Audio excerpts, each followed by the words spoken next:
नमस्कार, बेबाक बहस में आप सभी दर्शकों का स्वागत है। मैं हूं आपके साथ अतुल प्रताप सिंह। प्रदेश में रामचरितमानस की चौपाई को लेकर शुरू हुई जुबानी जंग पर अब सियासी रंग चढ़ने लगा है। सपा एमएलसी स्वामी प्रसाद मौर्य चौपाइयों के विरोध का सहारा लेकर अपना सियासी महत्व बनाए रखने की कोशिश में जुटे हैं, तो दूसरी ओर उनका विरोध भी चरम पर है। हालात यहां तक पहुंच गए हैं कि एक पक्ष खुले तौर पर विरोध कर रहा तो दूसरा उनके समर्थन में लामबंद भी दिख रहा। सूरत हाल ये कि मामला शब्दबाड़ों की जंग के बाद अब हाथापाई तक पहुंच चुका है। बुधवार को स्वामी प्रसाद और अयोध्या हनुमानगढ़ी के महंत राजूदास और समर्थकों के बीच जमकर हाथापाई हुई, मारपीट हुई। मामला संगीन आरोप प्रत्यारोपों तक पहुंचा है और अब बात हत्या की होने लगी है। क्यों आग बबूला हो रहे हैं स्वामी और संत? मानस पर क्रोध, न शोध और न बोध।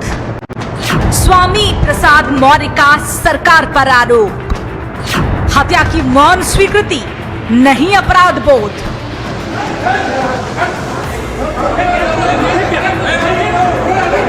सपा नेता स्वामी प्रसाद मौर्य और हनुमानगढ़ी के महंत राजूदास के बीच हाथापाई का मामला सत्ता के गलियारों में उफान मार रहा है। सपा महासचिव स्वामी प्रसाद मौर्य ने बीजेपी सरकार पर गंभीर आरोप लगाए हैं। स्वामी ने सीधे कहा है कि बीजेपी की सरकार उनकी हत्या कराना चाहती है। भाजपा प्रदेश की सरकार और केंद्र की सरकार पूर्व माननीय मुख्यमंत्री जी का, दोनों उप मुख्यमंत्रियों का कॉन्क्लेव में कार्यक्रम हो चुका था। उसके बाद मेरा कार्यक्रम था। जब मैं वहां पहुंचा, सुरक्षा की कोई व्यवस्था नहीं थी। लेकिन अयोध्या के हनुमानगढ़ी के महंत राजूदास कुछ और बता रहे हैं। कुरीति को खत्म करने की बात करते हैं। क्या यही उनका भाव है? क्या उनका ये अभिप्राय है कि रामचरितमानस को गाली देना, सनातन धर्म संस्कृति को गाली देना, साधु संतों को गाली देना? मैं जैसे कार्यक्रम स्थल पर पहुंचा हूं वैसे उसने कहा कि ये भगवा आतंकवादी आ गया, और उसने कहा कि भगवान राम को नहीं मानता, भगवान कृष्ण को नहीं मानता, मैं सनातन को नहीं मानता है। ये सनातनी जहर फैलाते हैं, विष घोलते हैं, समाज को बांटने का काम करते हैं। पकड़ो मारो। इसने मेरे ऊपर मारने के लिए 21 लाख का इनाम रखा है। यही राजूदास है, इसको पकड़ो, इसकी हत्या कर देते हैं। ये स्वामी प्रसाद मौर्य ने कहा है। दरअसल कल दोनों ही एक निजी कार्यक्रम में भाग लेने लखनऊ पहुंचे हुए थे, जहां राजूदास और स्वामी प्रसाद मौर्य आमने सामने हो गए। इसके बाद दोनों में वाद विवाद हुआ और मामला हाथापाई तक पहुंच गया। हनुमानगढ़ी के महंत राजूदास ने भी सपा नेता स्वामी प्रसाद मौर्य पर संगीन आरोप लगाए हैं। स्वामी प्रसाद मौर्य के पीछे आतंकी फंडिंग है और वो दंगा कराना चाहता है। हिंदू कोई शिकायत दर्ज कराएंगे? आज हम एफआईआर दर्ज कराएंगे, क्योंकि उन्होंने गलत जो है एप्लीकेशन दिया है। उन्होंने कहा कि तलवार और त्रिशूल लेकर हमने स्वामी प्रसाद मौर्य के ऊपर हमला किए। आप वीडियो में देख सकते हो कौन किसके ऊपर हमला किया है। स्वामी प्रसाद मौर्य पर जान से मारने का आरोप लगाते हुए राजूदास ने लखनऊ में शिकायती पत्र देकर एफआईआर दर्ज कराने की मांग की है, जिस पर बीजेपी ने भी अपनी प्रतिक्रिया दी है। अरे जिस पार्टी में वो 5 साल तक रहे, भलाई काटते रहे, कैबिनेट मंत्री बनकर के रहे, तब उनको कोई खतरा नहीं था। अब उनको खतरा नजर आता है। अपनी राजनीति को चमकाने के लिए वो राजनीतिक रूप से बहुत निचले स्तर पे आकर के इस तरीके की राजनीति कर रहे हैं। बहरहाल स्वामी प्रसाद मौर्य का ये कहना कि बीजेपी और केंद्र सरकार मिलकर उनकी हत्या कराने की मौन स्वीकृति दे रही है, और महंत राजूदास का स्वामी प्रसाद मौर्य पर यह आरोप लगाना कि साधुओं को भगवा आतंकी बताते हुए उन्हें मारने की कोशिश हुई। स्वामी प्रसाद को आतंकी फंडिंग हो रही है और वो दंगा करा सकते हैं। ऐसे तमाम आरोप प्रत्यारोप इस वक्त यूपी की फिजाओं में उफान मार रहे हैं। लेकिन आप ये क्यों नहीं समझते माननीय कि राजनीति और धर्म दोनों ही हर वर्ग के जीवन को प्रभावित करने वाले विषय हैं, और जो कभी भी एक दूसरे से अलग नहीं हो सकते। लेकिन राजनीति की दशा और दिशा के बारे में सोच बदलने की जरूरत आज सबसे ज्यादा है। नंदिनी भारद्वाज, ब्यूरो रिपोर्ट, हिंदी खबर।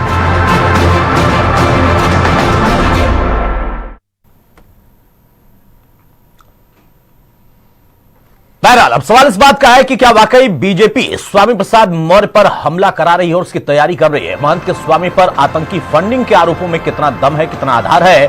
संत और स्वामी में कौन सच बोल रहा, कौन झूठ बोल रहा? धर्म के नाम पर समाज में जहर घोलने का काम कौन कर रहा? स्वामी प्रसाद मौर्य को सनातन क्यों आखिर अखर रहा है? वो मुखर होकर बार बार सनातन पर, रामचरितमानस पर, चौपाई पर अपनी बात रख रहे हैं, वो भी ये कहते हुए कि जो मैं कह रहा वो सही, रामचरितमानस नहीं है सही। धर्म के नाम पर खून की प्यासी राजनीति हो गई। क्या मान्यों के धर्म पर विवादित रणनीति है? क्यों आग बबूला हो रहे स्वामी और संत? किसको कितना खटक रहा एक दूसरे का पंथ? और दूसरी बात यह भी कि अखिलेश खामोशी के साथ देख रहे। अखिलेश ने अपने तमाम प्रवक्ताओं, पैनलिस्टों को कह दिया कि धर्म पर आप ना जाएं, आप मुद्दे उठाएं, मुद्दों पर ही चर्चा करें। बहरहाल हमारे साथ कुछ खास मेहमान, उनसे मैं आपको तारुफ कराता हूं। चर्चा में आगे बढ़ते हैं। अवधेश उपाध्याय है, प्रवक्ता बीजेपी की, बहुत स्वागत है अवधेश उपाध्याय आपका। डीपी यादव है, नेता सपा के, बहुत स्वागत है डीपी यादव आपका। पीयूष मिश्रा है, प्रवक्ता सुभाषपा के, बहुत स्वागत है पीयूष मिश्रा आपका। राजू दास जी है, महंत हनुमानगढ़ अयोध्या के, बहुत स्वागत है राजू दास जी आपका। और मनोज मिश्रा जी, वरिष्ठ पत्रकार हमारे साथ है, बहुत स्वागत है मनोज जी आपका। सबसे पहले राजू दास जी, शुरुआत में आपसे कर रहा हूं। सन्यासी की भाषा ऐसी तो नहीं होती है जैसा आपने बोला था, और इसी को लेकर कल स्वामी के समर्थक आपसे भिड़ गए। हुआ क्या था? और आज आपने एक चिट्ठी लिखी है कि एफआईआर दर्ज हो। स्वामी कह रहे हैं कि उनके पास पुख्ता प्रमाण है कि उनकी हत्या कराना चाहते हैं, जिसमें शायद वो आप पर भी शंका जाहिर कर रहे हैं, क्योंकि आपने तो खुलकर बोला था कि गला काटो। मैं देखिए, ये विषय शुरू कहाँ हुई? हम कोई राजनीतिक व्यक्ति नहीं है, न तो स्वामी प्रसाद मौर्य से राजनीतिक प्रतिद्वंदता है, न हम किसी पार्टी के प्रवक्ता हैं, न सांसद, विधायक, मिनिस्टर है। उन्होंने सनातन धर्म संस्कृति को टारगेट किया, उन्होंने हिंदुओं को गाली देना शुरू किया, यहाँ तक तो चलाऊ था। इसके बाद उन्होंने शुरू कर दिया रामचरितमानस, उनके प्रसा में जलाई गई, निंदनीय था, दुर्भाग्यपूर्ण था। इससे आहत होकर हमने ये चीज कहा। उसके बाद मैं तो ये भी कहा कि हाँ, मेरा बयान गलत है, मेरा बयान निंदनीय है, हमने गलत बयान दिया है, मुझको ऐसे बयान नहीं देना चाहिए। हम संविधान को मानते हैं, लेकिन जिस प्रकार से रोज सनातन धर्म संस्कृति को गाली देना, जिस प्रकार से डेली रोज भगवान राम को गाली देना, रामचरितमानस को प्रतिबंधित करने की बात करना कि सपा की सरकार बन जाएगी तो रामचरितमानस को हम प्रतिबंधित कर देंगे, जिस प्रकार से रामचरितमानस का समाजवादी पार्टी कार्यालय में अपमान, भगवान राम को गाली देना, भगवान कृष्ण को गाली देना, हिंदू देवी देवताओं को गाली देना, साधु संतों को आतंकवादी कहना, ये कहाँ का न्याय है? नहीं, लेकिन राजू दास जी, कहां का न्याय है? न्याय के लिए हमारे देश में न्यायपालिका है, व्यवस्था है, कानून है। सनातन इतना कमजोर तो नहीं है कि इतनी जल्दी किसी एक स्वामी के कह देने से या फिर रामचरितमानस के चौपाइयों का अपने हिसाब के वर्णन करने से उसके चौपाई की जो असल मीनिंग है वो बदल जाएगी, या फिर सनातन इतना कमजोर पड़ जाएगा। आपको कम से कम गला काटने की बात नहीं करनी चाहिए थी। वो जो कर रहे थे वो जनता देख रही थी, लेकिन महंत अगर ये करेंगे तो जनता दोनों का आकलन करेगी ना। और कल आपने उन पर आरोप लगाया, उन्होंने आप पर आरोप लगाया, ललकारा किसने था? दुखद घटना है, निंदनीय घटना है। जैसे उन्होंने कहा, मुझको देखा, कहा कि ये देखो भगवा आतंकवादी आ गया है ना, ये धर्म के ठेकेदार लोग हैं, इन्हीं के पूर्वजों ने रामचरितमानस बनाया है, जिसमें अपशब्द लिखे हुए हैं, जिसको लोगों ने जलाया है, इनको पकड़ो और मारो। स्वामी प्रसाद मौर्य ने मेरे ऊपर हमला किया था, तब हमने मारपीट की। स्वामी प्रसाद मौर्य मेरे ऊपर अटैक किया, मेरा गला दबाने का कोशिश किया। स्वामी प्रसाद मौर्य पूरे देश में दंगा कराना चाहते हैं, आतंकवादियों द्वारा, उनके द्वारा फंडिंग की जा रही। स्वामी प्रसाद हिंदू को हिंदू से लड़ाना चाहते हैं। स्वामी प्रसाद मौर्य लगातार साधु संतों को अपमानित करके, सवर्णों को गाली देकर, हिंदुओं को गाली देकर, ये क्या दिखाना चाह रहे हैं, क्या कहना चाह रहे हैं? बताइए भाई डीपी यादव, राजूदास जी का कहना है, सम्मानित महंत हैं, उन्होंने गला काटने की बात कही थी, स्वामी प्रसाद मौर्य तो गला दबाने पहुंच गए और फिर बता रहे हैं कि मेरी हत्या सरकार कराना चाहती है। आधार भी तो हो, या सिर्फ बोलना है? अखिलेश यादव कह रहे हैं कि मेरे पार्टी के प्रवक्ता और पैनलिस्ट ना बोले इस विषय पर। आप कुछ बोल पाएंगे? और बोलेंगे तो क्या बोलेंगे? क्योंकि अखिलेश यही बात अपने प्रवक्ताओं और पैनलिस्टों के अलावा स्वामी प्रसाद मौर्य को भी बोल सकते हैं कि भाई धर्म पर आप इस तरीके से विवाद पैदा ना करिए, जो बोल दिया कम से कम अब खामोश हो जाइए। देखिए अतुल जी, जहाँ तक माननीय राष्ट्रीय अध्यक्ष जी श्री अखिलेश यादव जी का सवाल है, तो उन्होंने मना नहीं किया हुआ है।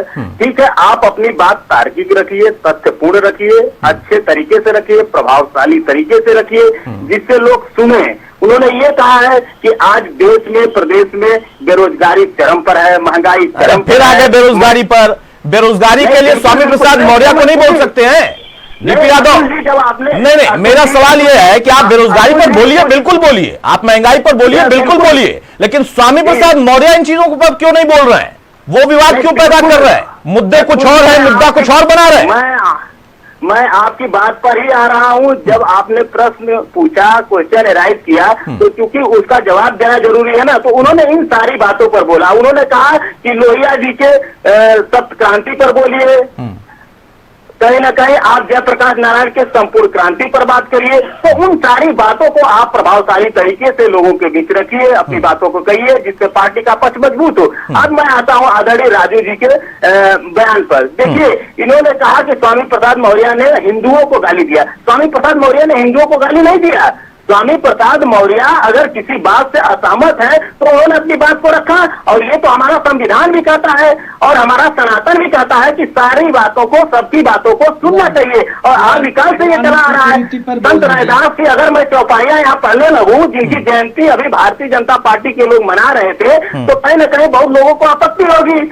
अगर मैं कबीर दास के दोहे पढ़ने लगूं तो बहुत से लोगों को आपत्ति होगी। तो संत कहीं न कहीं जो राजू दास ये बात कह रहे हैं, इस बात से मैं इत्तेफाक नहीं रहता हूं। ये एक मठ के महंत हैं, सम्मानित हैं, इनको अपनी बात प्रभावशाली तरीके से तथ्यात्मक और तर्कपूर्ण रखनी चाहिए, जिससे जनता के बीच गलत संदेश न जाए। लोग इतना बढ़िया जो प्रवचन दिया जाता है, जो आप बता रहे हैं एक एक चीज करके, सम्मानित महंत हैं, संत हैं, आप भी उनका बड़ा सम्मान कर रहे हैं, आपके पार्टी के महासचिव उनका गला दबाए दे रहे हैं, और आप कह रहे हैं कि महंत है, संत है, उनका सम्मान है। नहीं, गला उन्होंने नहीं दबाया। अब राजू दास जी कह रहे हैं, अब मैं किसकी मानूं? स्वामी जी की मानूं, संत जी की मानूं, महंत जी की मानूं, या डीपी यादव की मांग? ये तो देखिए, आदरणीय स्वामी प्रसाद मौर्य ने कहीं ना कहीं पुलिस कमिश्नर को लेटर दिया है, और उसमें देखिए अब दूध का दूध पानी का पानी होगा, ये जांच का विषय है। सीसीटीवी वहां पर लगे हुए हैं, वो बड़ा एक दूध का दूध पानी का पानी होगा कि नहीं होगा, लेकिन एक बात में तो दूध का दूध पानी का पानी हो चुका है कि अखिलेश बड़ी खामोशी से, समझदारी से अपनी लाइन अलग रख रहे हैं। स्वामी प्रसाद को लाइन दे दिया है कि आप इस लाइन पर लगातार लगे रहिए, और आप इसी लाइन पर जब लगे रहेंगे तो मेरा काम हो जाएगा।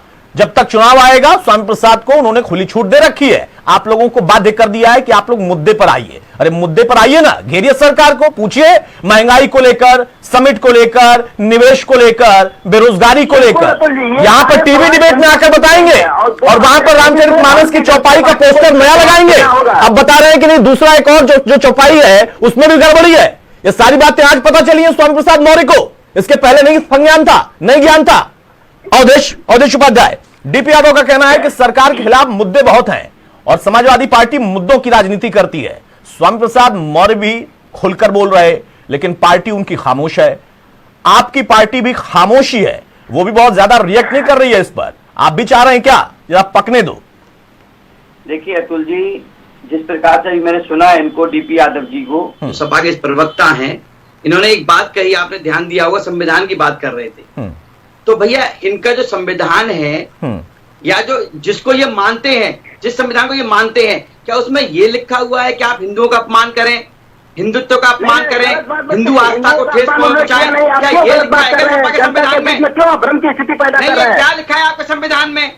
आप बताइए दर्शकों को। हिंदुओं का अपमान करें, हिंदुत्व का अपमान करें, हिंदू के ग्रंथों का अपमान करें, क्या यही संविधान है समाजवादी पार्टी का? असहमति है तो उन्होंने अपनी बात को रखा है। अगर उस बात का सहमत है तो आप रखिए, जनता के बीच आइए, आप जाकर बताइए जनता के पवित्र ग्रंथ नारी का और तमाम जिसके लिखा है मैं अपमान करना चाहता हूँ। आप बताओ, भारतीय जनता पार्टी पर रोकता कहिए, जनता के बीच कहिए कि मैं सभी महिलाओं को सम्मान नहीं दूंगा, आप बताइए, मैं शूद्रों को कभी सम्मान नहीं दूंगा, आप अगर संविधान सम्मान नहीं दूंगा, आप कहिए जनता के बीच जाकर। स्वामी प्रसाद मौर्य को एकदम सस्पेंड करना चाहिए था पार्टी से, क्या आपने ऐसा क्यों किया? अरे आप सारा फैसला करोगे किसको पार्टी में रखना है, किसको नहीं रखना है। आप अपने डिप्टी सीएम को तो निकाल लेते हैं, जिन्होंने कहा कि माता सीता जो है देवी है। प्रसाद मौर्य की देखिए, और एक जो है आप उनको लेकर के कैबिनेट मंत्री बनाए हुए हैं। अच्छा बोलने दीजिए डीपी यादव एक मिनट जिसको धर्म का डीपी ज्ञान यादव नहीं है। बोलने दीजिए। और अतुल जी, ये तो बात रही अभी जो डीपी यादव जी ने कही। दूसरी बात रही स्वामी प्रसाद मौर्य जी की। देखिए, स्वामी प्रसाद मौर्य इस समय जो है वो अधर्मी है जिनको किसी धर्म का ज्ञान नहीं है। एक बात बताइए, मैं हिंदू धर्म से संबंध रखता हूं या आप हिंदू धर्म से संबंध रखते हैं या जो भी डिबेट में बैठे हैं किसी धर्म से संबंध रखते हैं, भाई हम सब धर्मों का सम्मान करते हैं। इसका मतलब ये नहीं कि कोई हमारे धर्म पर टिप्पणी करे। हम तो किसी पर नहीं करते टिप्पणी। उन्होंने धर्म पर टिप्पणी नहीं किया है। आप क्यों इस बात को समझ रहे हैं? आप उनको बताइए उन्होंने धर्म पर टिप्पणी किया हुआ है। अरे क्या ये करवाओगे आप, आप ये धर्म की बताओ। स्थिति पैदा कर रहे हैं। ये आपसे धर्म है मुझे क्या? आपत्ति है। अरे हिंदू संस्कृति आप का धर्म की पवित्र स्थिति ग्रंथ न को पैदा जलाया करिए। गया। आप सही आपके सही और नेताओं सत्य ने बातें जलवाया। रखिए, तार्किक और क्या बातें जब होती करवाना है, चाहते हो आप? तथ्यात्मक जब बातें होती है अरे तो डीपी उन यादव जरूर लोग बातें क्या नहीं करवाना करनी चाहते चाहिए। हो? क्या कार सेवा करवाना चाहते हो क्या? दूसरी कार सेवकों की तरह मरवाना चाहते हो हिंदुओं को? क्या करवाना चाहते हो आप? हिंदू अरे आप संस्कृति के हिंदुओं पवित्र के पवित्र ग्रंथ आपके बनिए। नेता ने चलाया। आप बहुत ज्यादा आपके हिंदुओं नेता के कुछ नहीं दामन बोले, बनिए। अगले चादक चुप हिंदू बैठे। आपकी सच्चाई समझ चुका है। आपको अरे सबक आप सिखाने के कम लिए से तैयार कम है उसको हिंदू। आप सस्पेंड करना हिंदुओं के चाहिए था ठेकेदार मत आपको। बनिए। तब तो मानते सब लोग कि हाँ इन्होंने सस्पेंड कर दिया। आप तो उसका आपने गुणगान कर रहे हो। हिंदुओं को बेरोजगारी से तरफ कर दिया, महंगाई से तरफ इसका कर कुछ पता दिया, ही नहीं है, कानून कभी व्यवस्था इधर लुढ़क चौपट जाता है, कर कभी दिया, उधर लुढ़क जाता है। कानपुर में जिसका हाथ दिखाई दिया है। फिर उल्टी सीधी बात ठीक है, पीयूष मिश्रा, गंदी राजनीति करने जो पर बात स्वामी अब यहाँ प्रसाद पर डीपी यादव कह रहे हैं कि मुद्दों की ही बात पार्टी करती है, तो स्वामी क्या कर रहे हैं? और जिस तरीके से संत आरोप लगा रहे हैं कि वो हत्या उनकी कराना चाहते हैं और स्वामी कह रहे हैं कि सरकार उनकी हत्या कराना चाहती है, यानी पूरी सरकार को सीधे वो घेर रहे हैं कि साजिश बड़ी रची गई है। मुझे लगता है कि शायद इस मामले को बाकी दलों को भी उठाना चाहिए। वो भी एक बड़े नेता है भाई, उनको इतना बड़ा खतरा है तो आपकी पार्टी के नेता को भी उनकी बात को उठाना चाहिए कि नहीं? अगर वो कह रहे हैं तो इसकी सच्चाई सामने आए। अतुल जी, देखिए ऐसा है कि स्वामी प्रसाद मौर्य जी अपना मानसिक संतुलन खो बैठे हैं। उनको पागल खाने में भेजने की जरूरत है और जो अभी उनके रन कर नहीं पा रहे हैं। किसी को गाली दे के, किसी धर्म का अपमान करके, अगर आप में दम है आप बोलिए कुरान पे, देखिए अभी कैसे लोग खड़े हो जाएंगे। बाइबल पे बोलिए, वहां नहीं बोल पाएंगे। वहां पे बोलेंगे ना तो फिर नुपुर शर्मा के मैं बयान जो उसने कहा था मैं उसका समर्थन नहीं कर रहा हूं, लेकिन नुपुर शर्मा का जो बयान के बाद जो गर्दन काटी गई, अब ये उस पे नहीं बोल पाएंगे। हिंदू धर्म, सनातन धर्म सहिष्णु है, उस पे ये कुछ भी अनर्गल आए दाएं बाएं बोलते रहेंगे। डीपी यादव जी कह रहे हैं कि हिंदुओं के लिए नहीं बोला, सवर्णों के लिए नहीं बोला। भाई तुलसीदास दुबे जी को लेकर क्या क्या टिप्पणी करी उन्होंने। रामायण रामचरितमानस को जलाना, अभी जलाएं कुरान, ये देखे कैसे इनकी गर्दन उतारी जाती है। तो वहां पे ये नहीं बोल पाएंगे। इनको केवल अब केवल हिंदू धर्म और सनातन धर्म को टारगेट करना है। खुद तो अपने बौद्ध धर्म स्वीकार कर लिए, अलग ही रास्ता पकड़ लिए। अब अच्छा मजेदार बात देखिए, ये आरोप लगा रहे हैं कि रामचरितमानस की 2 चौपाई जो है गड़बड़ है। ठीक है, उसमें नारियों का सम्मान नहीं है, ये नहीं है, वो नहीं, जो स्वामी प्रसाद मौर्य ने आरोप लगाया।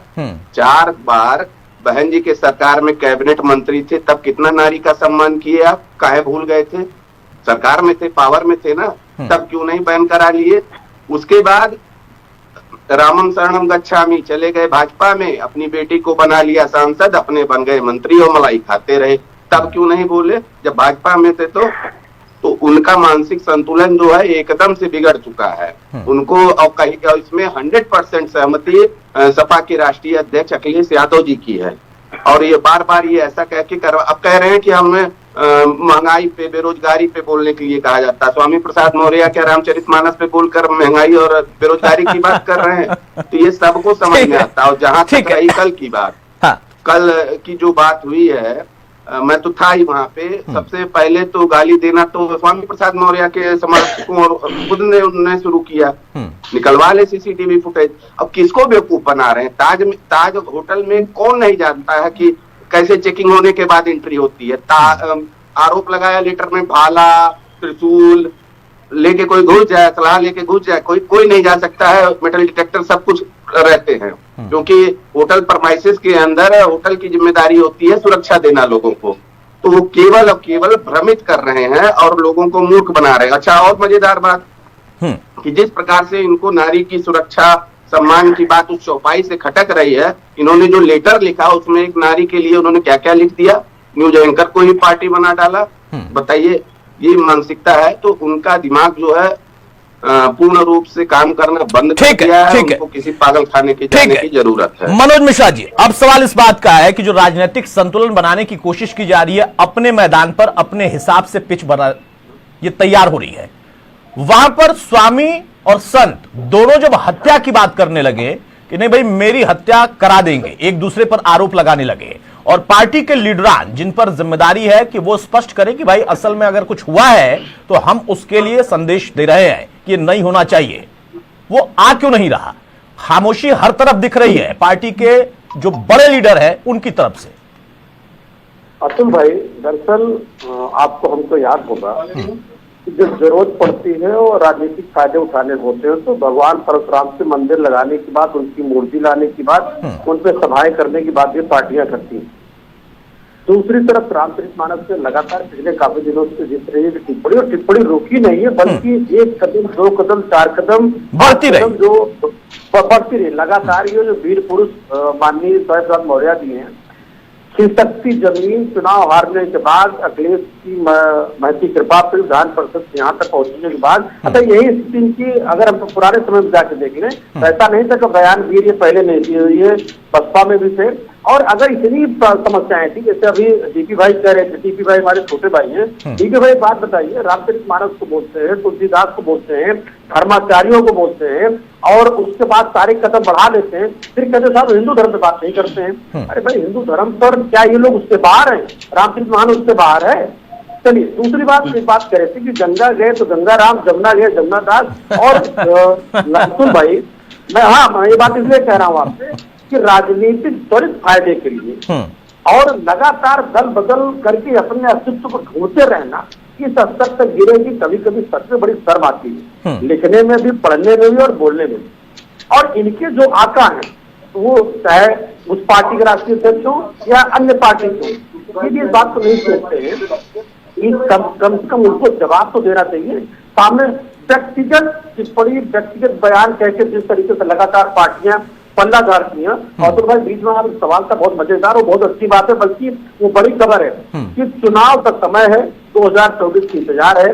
अखिलेश जी ने एक लाइन स्वामी प्रसाद मौर्य को दे दी है और लगातार उस लाइन पर वो बढ़ते जा रहे हैं। रही बात जो अभी ताज होटल पर एक पैनल के दौरान ये मामला हुआ, मुझे लगता है मुझसे पूर्व जो बोल रहे थे, उन्होंने 100% ये बात बता दी कि साहब होटल ताज में जाने से पहले मेटल डिटेक्टर से लेके अंदर तक की सारी सुरक्षा व्यवस्था हम और आप बेहतर ढंग से जानते हैं कि वहां की स्टाफ की होती है, आप कुछ लेके जा ही नहीं सकते। लेकिन सर जो हुआ था, इस हद तक एक दूसरे को भड़काने, आरोप प्रत्यारोप, ऐसी बयानबाजी हुई जिसमें स्थितियां बहुत अच्छी नहीं रही। महंत राजू दास की तरफ से बात कर रहा हूँ कि अगर, लेकिन दोनों लोग भाई स्वामी प्रसाद मौर्य कुछ जहर उगल ही रहे, लगातार उगल रहे, और धर्माचार्यों से लेकर के चलिए जो जिस पर अतुल जी बात कहा जाता है कि उस चौपाई के संग्राम में अगर बात हो गई, अच्छी बुरी हो गई, आप सहमत हैं असहमत हैं, आपका बयान है, उस पर लोग आपको जवाब भी देंगे। बिल्कुल, कहीं तो चीजें जाके रुकेंगी। अब फिर आप कहेंगे साहब हम धर्म में बात नहीं करते, हम हिंदू पे अटैक नहीं। देखिए, अगर एक चेन खड़ी जुटती है, बीच में अन्य धर्मों का भी, अन्य धर्म गर्भतों का भी नाम लिया गया, और आपने देखा हुआ है किसी लखनऊ शहर में रातों रात अगर एक मूर्ति का सर गिर जाता है दुर्घटना पर तो लगाना पड़ता है। वो हमने वो दौर भी देखा था। तो ऐसा है कि राजनीति में बहुत कुछ होता है। बिल्कुल, राजनीति के साथ जी ठीक है। राजू दास जी, अब सवाल सिर्फ इतना है यहाँ पर कि आप भी आहत हुए हैं, समाज भी आहत हो रहा है, लेकिन ये विवाद जो पैदा हो रहा, इससे मुझे लगता नहीं है कि कोई खास फायदा आपको होगा। क्या आप भी राजनीति का हिस्सा बनना चाहते हैं? क्या आपकी भी राजनीतिक महत्वाकांक्षाएं उभर रही हैं? और अब जब आपने खुद माना और बता रहे हैं सुभाषपा के प्रवक्ता पीयूष भाई कि वहां पर असल में क्या हुआ था, तो फौरन मुकदमा कराइए। अभी आप इंतजार कर रहे हैं, चिट्ठी लिख रहे हैं? नहीं, मैंने भी एप्लीकेशन दिया है, जहां पर उन्होंने दिया है मैंने भी वहां पर दिया है। क्या कोई बड़े नेता हैं, उनकी हर व्यक्ति सुनता है, उनका मामला ओपन हो गया तो उन्होंने एप्लीकेशन दिया है। मैंने भी तो एप्लीकेशन दिया है, जहां उन्होंने दिया मैं भी वहीं दिया। नहीं, एप्लीकेशन ही रहेगा या बाद में कुछ आगे बढ़ेगा आपको लगता है? नहीं, ये राजू दास की लड़ाई नहीं, भगवान राम पर राजू दास का कॉपीराइट नहीं, न रामचरितमानस पे राजू दास का कॉपीराइट है। मेरा उनका कोई निजी मामला ही नहीं, रही राजनीति की बात, तो राजनीति से किसी भी प्रकार से हम लोग प्रेरित नहीं है कि मुझको राजनीति करना है तो स्वामी प्रसाद मौर्य को बोलना है। हम सनातन धर्म की बात करते हैं, सनातन संस्कृति की बात करते हैं। हम 125 करोड़ देशवासी की बात करें, 100 करोड़ हिंदुओं की बात करते हैं, हम सनातनियों की बात करते हैं। स्वामी प्रसाद मौर्य सनातनियों को बांटने के लिए समाज में जार घोल रहे, हिंदू को लड़ाने की साजिश कर रहे। इसी चीज का हमने विरोध किया। स्वामी प्रसाद मौर्य को खराब लगा और स्वामी प्रसाद मौर्य ने मेरे ऊपर अटैक किया। अब उसने जोर दिया केंद्र को और राज्य सरकार को कि राज्य सरकार और केंद्र सरकार मिलकर राजू दास को बोल दिया कि हमला कर दो। हमला हमने नहीं किया, हमला स्वामी प्रसाद मौर्य ने किया। हमने जो पूर्व में कोई वीडियो जारी किया था उस पर आपसे क्षमा भी मांगी, हमारी गलती है, मैंने गलती स्वीकार किया। क्या स्वामी प्रसाद मौर्य कभी क्षमा मांगा? क्या कभी ये कहा कि हमने गलती की भगवान राम को गाली देकर? ये कभी कहा कि मैं रामचरितमानस को गलती में जलवाया? नहीं। कभी उसने कहा कि हमने ब्राह्मणों को गाली दिया, साधुओं को गाली दिया? और बार बार वो कहते हैं समाजवादी पार्टी की सरकार बनेगी तो रामचरितमानस पर बैन करेंगे। क्या ये जब भारतीय जनता पार्टी में मलाई काट रहे थे, उसकी बेटी सांसद है, तब उन्होंने क्यों नहीं कहा कि रामचरितमानस पर बैन लगना चाहिए? जब वो बीएसपी के मंत्री थे, गद्दावर मंत्री थे बहन जी की सरकार में, तब क्यों नहीं बैन लगाया? दूसरी बात, समाजवादी पार्टी के प्रवक्ता बैठे डीपी भाई, मैं उनका सम्मान करता हूं, आशीर्वाद भी देता हूं, लेकिन उनसे मैं सवाल खड़ा करता हूं, क्या सिर्फ ओबीसी, एससी, दलित, वंचित, शोषित सिर्फ समाजवादी पार्टी में काम करता है क्या? आए दिन रोज रामचरितमानस को लेकर ही पोस्टर क्यों लगता है? कुरान में लिखा गया है, जिसने भी ये बुत पूजक हैं, इनका क्या होना चाहिए, उसका पोस्टर क्यों नहीं लगता? बाइबिल का पोस्टर क्यों? बताइए भाई डीपी यादव, जल्दी जल्दी, छोटे छोटे कमेंट रखेंगे, समय थोड़ा कम रहता है, गेस्ट ज्यादा है। डीपी यादव, मान जी ने वाजिब सवाल पूछा है और आप कहते हैं कि मैं मुद्दा उठाऊंगा क्योंकि पार्टी के अध्यक्ष जी ने मुद्दा उठाने के लिए कहा है, और स्वामी प्रसाद मौर्य मुद्दा उठाने की जगह दंगा कराने की स्थिति पैदा करेंगे। वो रोज रोज सनातन को, सनातन धर्म से जुड़े काव्यों को, उनको लेकर सवाल खड़ा करेंगे और फिर आप बैठकर यहां पर यह कहेंगे कि नहीं नहीं नहीं, हिंदू को उन्होंने कुछ नहीं बोला है, हिंदू पर कोई सवाल नहीं उठा है, रामचरितमानस पर भी कुछ नहीं बोला है। उन्होंने ना तो रामचरितमानस पर बोला है, ना तो बैन करने की मांग की है, बैन करने की मांग की थी उन्होंने कि या तो चौपाइयों को परिवर्तित किया जाए या फिर मैं तो चाहता हूं कि बैन कर दिया जाए। आप बता रहे हैं यहां पर उन्होंने कुछ नहीं बोला है। बिल्कुल, मैं अतुल जी आपकी बात को कह रहा हूँ। देखिए, उन्होंने कहा है अगर किसी चीज से असहमति है तो निश्चित रूप से कोई भी व्यक्ति कर सकता है। आपको वो सम्मानित डीपी यादव को चौपाई से असहमति है क्या? जी, और देखिए जी नहीं, डीपी यादव को चौपाई से असहमति है क्या, मैं ये पूछ रहा हूँ। जी नहीं, मैं पिछले, अतुल जी एक बात मुझे दीजिए, पिछले बोल तो लीजिए ना, जल्दी से बोलिए। साथ में आपके साथ मैं हिंदी खबर पर हूँ और पिछले 15 मिनट से यहाँ पे लाइट नहीं आ रही है। मैं लखनऊ हाई कोर्ट के बगल में बैठा डिबेट कर रहा हूँ और आज से बोर्ड परीक्षा शुरू हुई है बच्चों की। भारतीय जनता पार्टी इस पे जवाब क्यों नहीं देती है? क्यों बिजली बार बार आती है? डीपी यादव,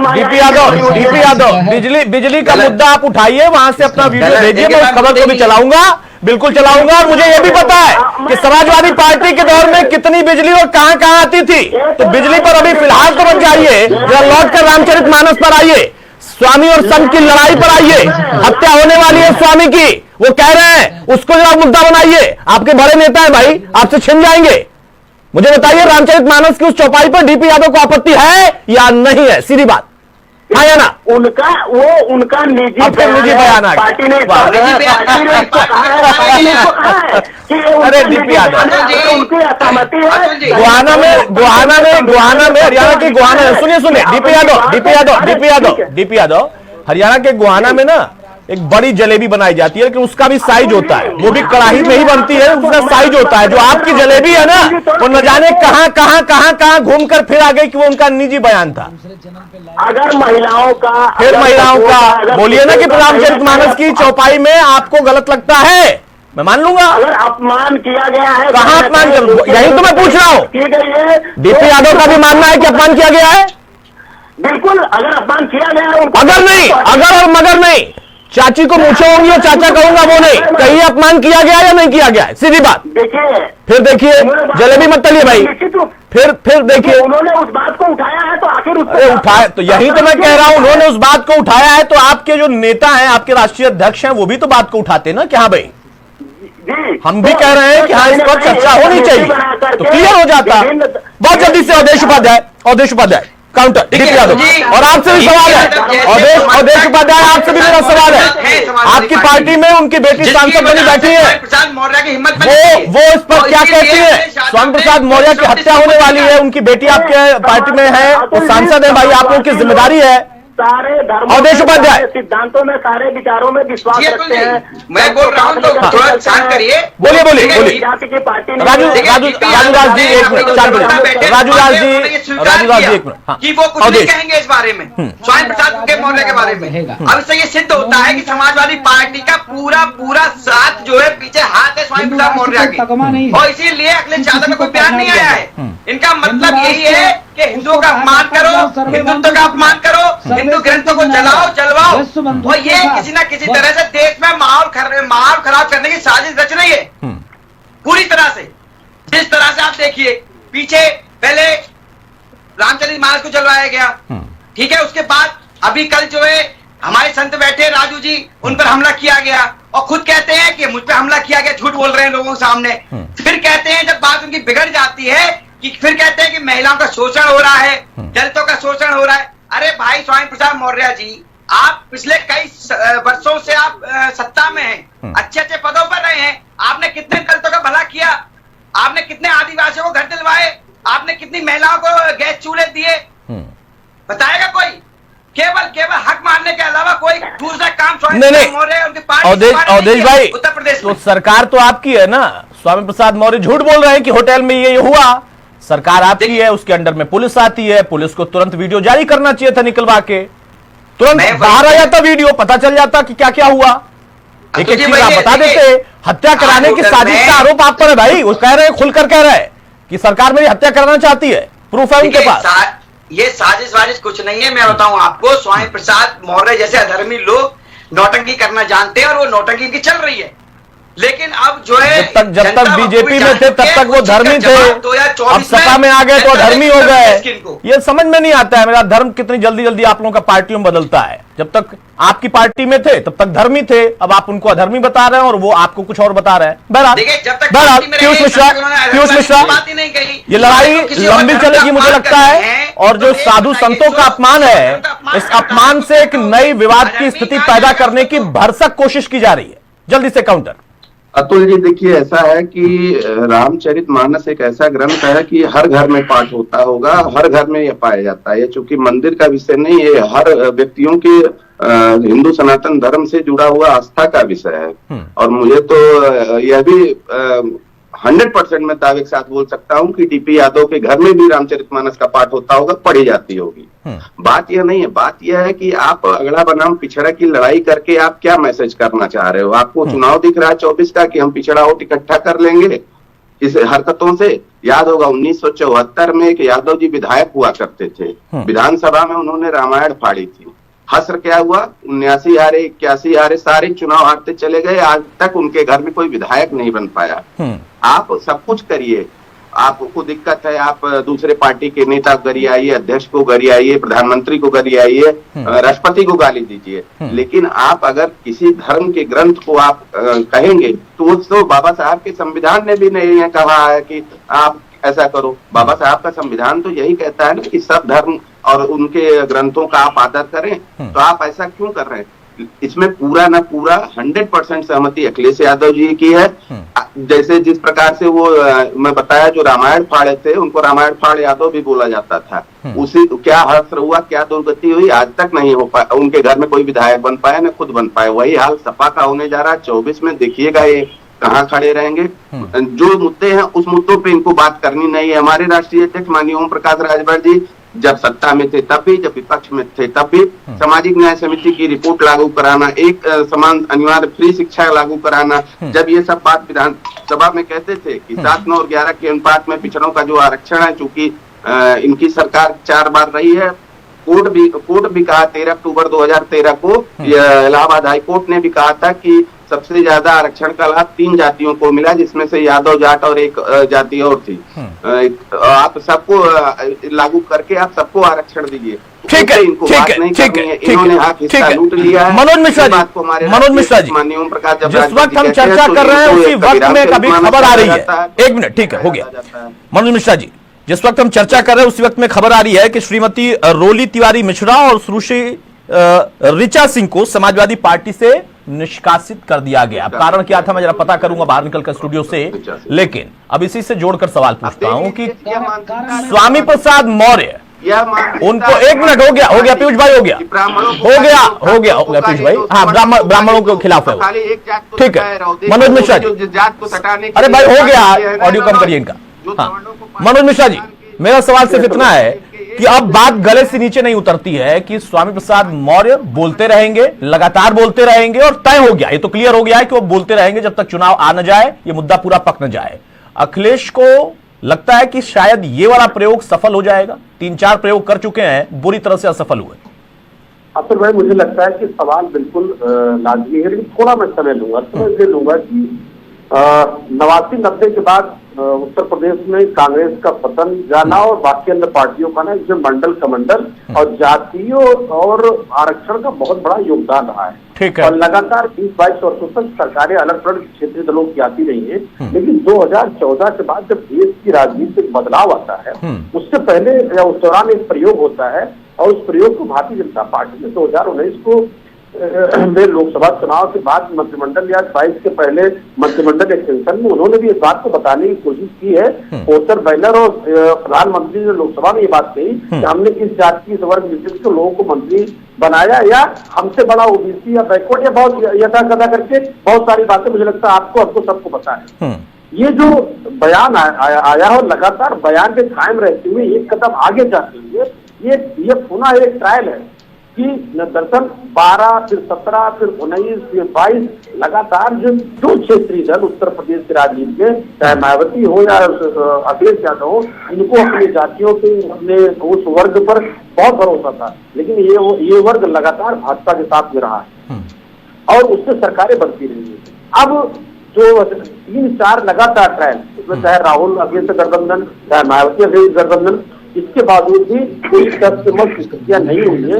मैं अतुल भाई आपके चैनल के माध्यम से कहना चाह रहा हूं कि सारी बातों के बावजूद धर्म पर, ग्रंथ पर लगातार टिप्पणी, कहीं न कहीं भविष्य की राजनीति बदलने की कोशिश या जो जमीन किसकी है उसके पाने के प्रयास, तो चाहे राजू दास जी पर हमले या विवाद की बात हो या किसी अन्य लोगों के साथ में हो, ये कोई बिना जाने समझे, बिना सोचे समझे राजनीति का हिस्सा नहीं है, बल्कि वह राजनीति, रणनीति और बहुत गंदी राजनीति की साजिश का हिस्सा है। चलिए, बहुत शुक्रिया राजूदास जी आपका, अवधेश जी आपका, डीपी यादव आपका, पीयूष मिश्रा जी आपका और मनोज मिश्रा जी आपका। तो मौजूदा दौर में उत्तर प्रदेश में जहां मुद्दों की बात पार्टी के प्रवक्ता तो करते हैं, लेकिन उनके जो पार्टी के नेता हैं, बड़े पद के नेता हैं या फिर राष्ट्रीय अध्यक्ष हैं, वो खामोशी के साथ कुछ और बात कर रहे हैं। साधु संतों की लड़ाई, उसके बाद फिर हत्या पर वो बात निकलकर अगर आती है, मुझे लगता है कि सरकार को भी सख्त होना चाहिए।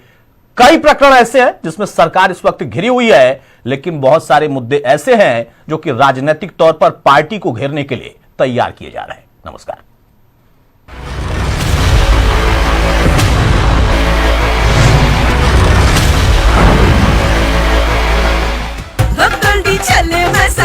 गोल्डी छोले मसाले, जहां जाएं रिश्ते बना।